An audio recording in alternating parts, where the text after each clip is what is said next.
Assalamu alaikum everyone. If you find watching videos helpful for pharmaceutical job calculation, welcome to my channel. আজকে আমরা জানবো how to calculate standard deviation and relative standard deviation problems. প্রথমেই জেনে নিব standard ডেভিয়েশনের ফর্মুলাটি। Standard ডেভিয়েশনকে express করা হয় সিগমা দ্বারা। So sigma is equal to root square summation of x minus x bar whole square divided by n, where x is equal to each value of tablet or capsule series or in the population. X bar is equal to mean of the values and n is equal to number of the values. আমরা আরেকটি সূত্র জেনে নিব relative standard deviation. Relative standard deviation is equal two standard deviation অর্থাৎ sigma divided by mean অর্থাৎ x বার into 100। এখন formula দুটি ব্যবহার করে এই ম্যাথটি করব। The weight of 5 tablets is given in milligram. ট্যাবলেটের ওয়েটগুলো হচ্ছে এগুলো। এখন ক্যালকুলেট করতে হবে স্ট্যান্ডার্ড ডেভিয়েশন এবং রিলেটিভ স্ট্যান্ডার্ড ডেভিয়েশন। স্ট্যান্ডার্ড ডেভিয়েশনের ফর্মুলাটি এখন লিখে নিব। Sigma is equal to square root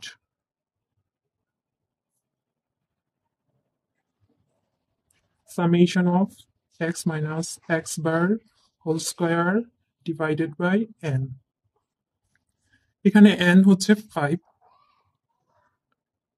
আমাদেরকে এখন x বার অর্থাৎ মিনটি বের করে নিতে হবে। মিন বের করার জন্য প্রথমে সবগুলো ট্যাবলেটের মান নিয়ে নিব।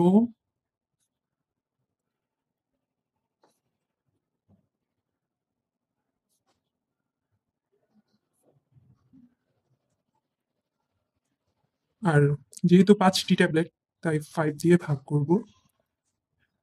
ক্যালকুলেট করলে আসে 500 মিলিগ্রাম।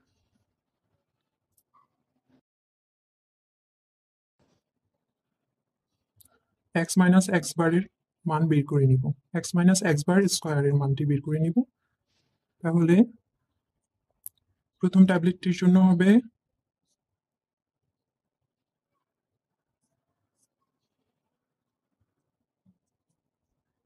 দ্বিতীয় ট্যাবলেটটির জন্য হবে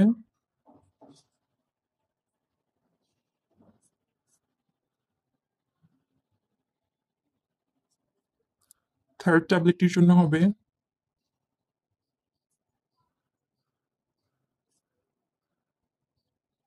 0। ফোর্থ ট্যাবলেটটির জন্য হবে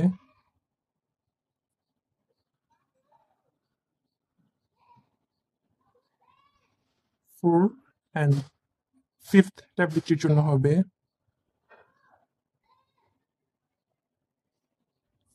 এখানে প্রত্যেকটি ট্যাবলেট থেকে মিন ট্যাবলেটের ভ্যালুটা বিয়োগ দেওয়া হচ্ছে। এখন এই x minus x bar whole স্কয়ারের মানগুলোকে যদি আমরা সাম করি, সাম ইজ ইকুয়াল টু এটা হবে 58। যেহেতু আমাদের x minus x bar whole স্কয়ারের মানটিও আছে, n এর মানও আছে, সুতরাং আমরা স্ট্যান্ডার্ড ডেভিয়েশনের ফর্মুলায় মানগুলো বসিয়ে পাই root over of 58 divided by 5। Calculate করলে আসে 3.41 মিলিগ্রাম। আপনাদের বোঝার সুবিধার্থে রিলেটিভ স্ট্যান্ডার্ড ডেভিয়েশনের ম্যাথটি এই পেজে করে নিচ্ছি। সূত্রটি হলো সিগমা অর্থাৎ standard deviation divided by x bar অর্থাৎ মিন। আমরা স্ট্যান্ডার্ড ডেভিয়েশন পেয়েছি 3.41 মিলিগ্রাম, বসিয়ে দিব। আর আমাদের এক্স বার অর্থাৎ মিনের মান হচ্ছে 500 মিলিগ্রাম, বসিয়ে দিব, দিয়ে ক্যালকুলেট করব। ক্যালকুলেট করলে আমাদের মান আসে 0.68%। সবসময় অবশ্যই মনে রাখতে হবে স্ট্যান্ডার্ড ডেভিয়েশনের মান দ্বারা বোঝায় মিন ট্যাবলেট ভ্যালু থেকে কতটুকু ডেভিয়েট হয়েছে ইন ওয়েট।